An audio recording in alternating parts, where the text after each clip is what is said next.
যারা নাকি কোরআনের ইলম শিখে আল্লাহ তাদের মর্যাদা বাড়ায় দেন।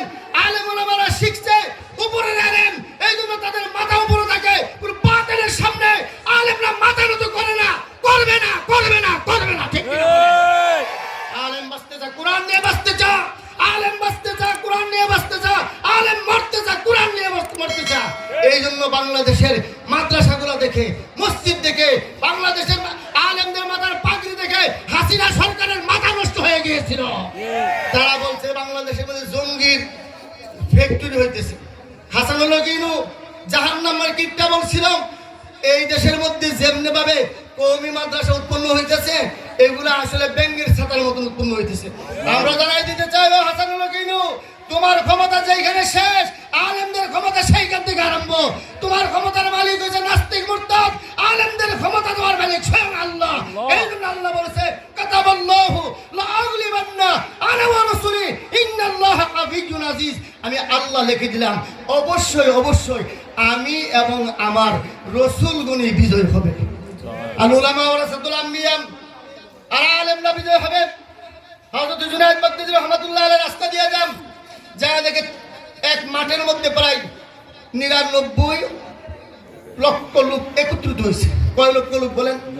জুড়ে বলেন, কয় লক্ষ? এমন সময় জুনায়েদ বাগদাদী বলতে, দেখি যে এখানে কি হয়। চায়া দেখে এক ইহুদি আলেম মসজিদের মধ্যে বৈশাখ কথা বলবে। জুনায়েদ বাগদাদী রাহমাতুল্লাহ আলাইহি মনে মনে বলতেছেন, আমি দেখবো আজকে ইঞ্জিলের শক্তি বেশি না কোরআনের শক্তি বেশি। সুবহানাল্লাহ বলবেন না? জুনায়েদ বাগদাদী রাহমাতুল্লাহ আলাইহি বলেন, আল্লাহ যদি কোরআনের শক্তি সবচেয়ে বেশি হয়ে থাকে, এই আলেমের জবান বন্ধ করে দাও। এই স্টেজের মধ্যে দাঁড়াইয়া আমি জুনায়েদকে কথা বলার তৌফিক দান করে দাও। আল্লাহর কুদরত, সঙ্গে সঙ্গে আলেমের জবান বন্ধ হয়ে গেছে। বগবতানমকে চুরুই তুদিদাম, তোরা আজ জুমলা আলম্বর গজিদাম, তোরা আজ জুমলা আলম্বর গজিদাম। শুধু একটা কথাই বলতে পেরেছিল ওই ইহুদি আলেম, তালাশ করো মাঠের মধ্যে। আমার মনে হয় কোরআনের শক্তি নিয়ে কোন কোরআনের আলেম এই মাঠে বসছেন। কোরআনের শক্তি সেই শক্তি, যেই শক্তির সামনে ইঞ্জিনের পাওয়ার নাই, জবরের পাওয়ার নাই, তাওরাতের পাওয়ার নাই। কোরআন যেখানে থাকবে তার হুকুমে চলবে। ১০৪খানা কিতাবের হুকুম বাতিল হয়ে যাবে। আমার মনে হয় মজলিসে কোরআন জানেন, কোরআন পড়েন, কোরআন মতে চলেন এমন কোন শক্তিশালী ব্যক্তি বসে গেছে, তাকে তালাশ করো। আপনারা বলেন ৯৯ লক্ষ লোকের মধ্যে একজন লোক যদি বসে, তাকে কি বের করা সম্ভব? যদি বলেন বের করা সম্ভব, কিন্তু মুসলমান তো ভয় পায় না। আমনম্বা শঙ্কি রুজি জঙ্গি বিনি বুঝতেমাম, আমনমগর ধর্মিয়ানে খাকুহু বিনি সেরে কাকে জঙ্গারত বুহুনে খেশ বাজি মি গুনাম, রুজু ময়দা ওয়াকে বগরি জব্বহুনে লস্করে। বীর বিক্রমের সমতন, বীর পালোয়ানের মতন জুনায়েদ বাগদাদী মাঠের মাঝখান থেকে দাঁড়িয়ে গেছে। দাঁড়ায় বলে, হুজুর তালাশ করে পাবেন না, বিশ্রায় পাইবেন না। কোরআনের শক্তি আমার, আমার সিনাতে কোরআন, আমি কোরআন দিয়ে চলি, কোরআন দিয়ে চালাই। আমি কোরআনের শক্তি যাচাই করার জন্য আপনার এই মাহফিলের মধ্যে বসছি। লোকটা বলতেছে, আসো আমার সামনে আসো। স্টেজের চেয়ারের মধ্যে বসে রয়েছে মনিক জুনায়েদ বাগদাদী এই মাঠের নিচে। কত বড় সাহস! এই মাঠের ওয়াজ বন্ধ করে দিলাম, আমার জবান বন্ধ করে দিলাম। আমি তোমাকে কয়েকটা প্রশ্ন করব, যদি উত্তর দিতে পারো মুক্তি দিয়ে দেবো, আর যদি উত্তর না দিতে পারো ফাঁসির মঞ্চে ঝুলাই দিবে। জুনায়েদ বাগদাদী বলতেছেন, ঠিক আছে, আমিও আপনাকে একটা প্রশ্ন করবো। আপনাদের কষ্ট হইতেছে? মাত্র 10 মিনিট। কষ্ট হইব কোন আপনাদের? শুধু 10 মিনিট। একটু পানি দিন। বলতেছেন, ১ নম্বর প্রশ্ন, তোমরা বলো ১ যার কোনোদিন ২ হবে না, জিনিসটা কি বলবো? কোরআন দিয়া বলবা।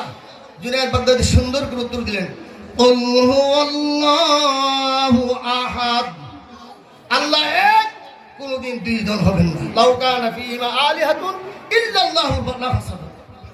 তো ঠিক আছে, ২ যার কোনোদিন ৩ হবে না, এই জিনিসটা কি?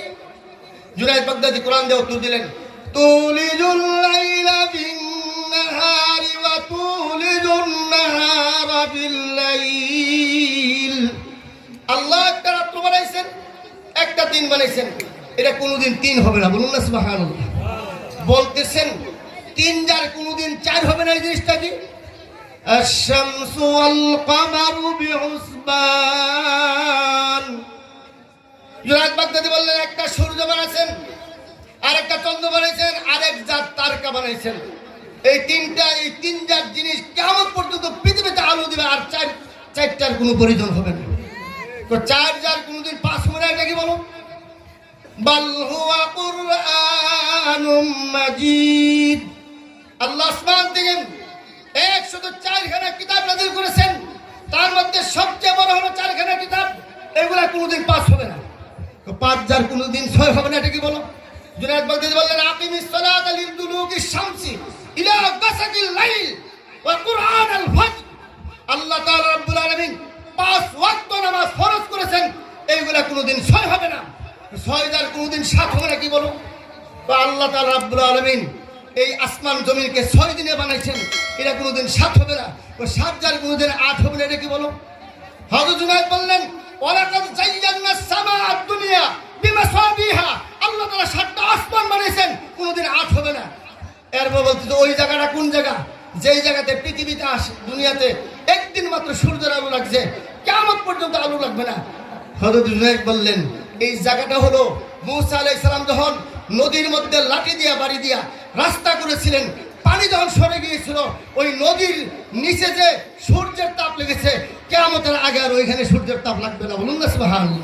তো ওই জাত কোন জাত? মিথ্যা কথা বলছে, এরপরে জান্নাতে যাবে। হযরত জুনায়েদ বাগদাদী বললেন ঈসা আলাইহিস সালামের ভাইয়েরা ঈসা আলাইহিস সালামকে কুয়ার মধ্যে ফেলানোর পরে জিজ্ঞাসা করছেন যে তোমার ভাই কোথায়? বলছে আমার ভাইকে বাঘে খেয়ে নিয়েছে। তওবা করার কারণে আল্লাহ তাআলা তাদেরকে মাফ করে দিয়েছেন। এরা মিথ্যা কথা বলার বড় জান্নাতে যাবে, বলুন না সুবহানাল্লাহ। এইভাবে 26টা প্রশ্ন করছে। বলেন কয়টা প্রশ্ন? টাস করে সমস্ত প্রশ্ন উত্তর দিয়ে দিয়েছেন। ঠিক আছে, যাও তোমাকে মুক্তি দিয়ে দিলাম, তোমার সাথে আর কোনো আমাদের ঝগড়া নাই। জুনায়েদ বাগদাদী বলে না, মুসলমান যে এখানে ঢুকে নাস্তিক রাখে না, মুসলমান বানাইয়া তারপরে সেইখান থেকে যায়। আমি আপনাকে একটা প্রশ্ন করবো, আপনি উত্তর দেবেন। বলো কি প্রশ্ন? তখন বলতেছেন আমার প্রশ্ন হলো, বলেন দেখি আপনি, কিয়ামত যে কায়েম হবে নাকি সঠিক? বলে সঠিক।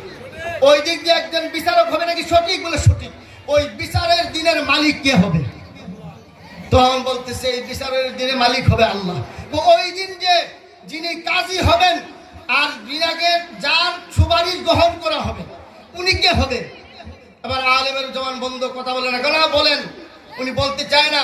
এমন সময়ের মধ্যে 99 লক্ষ মুসলমানের 99 লক্ষ ইহুদিরা দাঁড়িয়ে গেলেন, এ আলেম তোমার 26টা প্রশ্নের উত্তর জুনায়েদ বাগদাদী এক এক করে কোরআন দিয়ে দিল। তোমাকে একটা প্রশ্ন করছে, নীরব হয়ে আছো। এই মুহূর্তে যদি তুমি তার প্রশ্নের উত্তর না দাও, আমরা জুনায়েদের পক্ষ হয়ে তোমাকে ফাঁসির মঞ্চে ঝুলিয়ে দেব। তো বলতেছি, বললে তো সমস্যা। তো সমস্যা হইলেও বলতে হবে, না হলেও বলতে হবে। বলেন দেখি কি? তো কিয়ামতের দিন জিয়ার সুপারিশ গ্রহণ করা হবে। যার দিনের উপর কিয়ামতের মাঠ কায়েম হবে, উনি হবেন মুহাম্মদুর রাসূলুল্লাহ সাল্লাল্লাহু আলাইহি সাল্লাম। এবার 99 লক্ষ লোক ডাকদা বলে, কিয়ামতের মাঠ যদি মুহাম্মদুর রাসূলের তরিকা মতে কায়েম হয়, উনার সুপারিশ যদি গ্রহণ করা হয়, আমরা তোমাকে কেন মানবো? তোমার কিতাব কেন মানবো? আমরা তোমার কিতাব বর্জন করলাম। মুহাম্মদুর রাসূলুল্লাহ সাল্লাল্লাহু আলাইহি সাল্লামের কিতাবের উপর ঈমান এনে আমরা 99 লক্ষ মানুষ মুসলমান হয়ে গেলাম। এর নাম হলো মুসলমান, ঠিক কিনা বলেন? আল্লাহ তাআলা আমাদেরকে ঈমানদার হওয়ার তৌফিক দান করুন।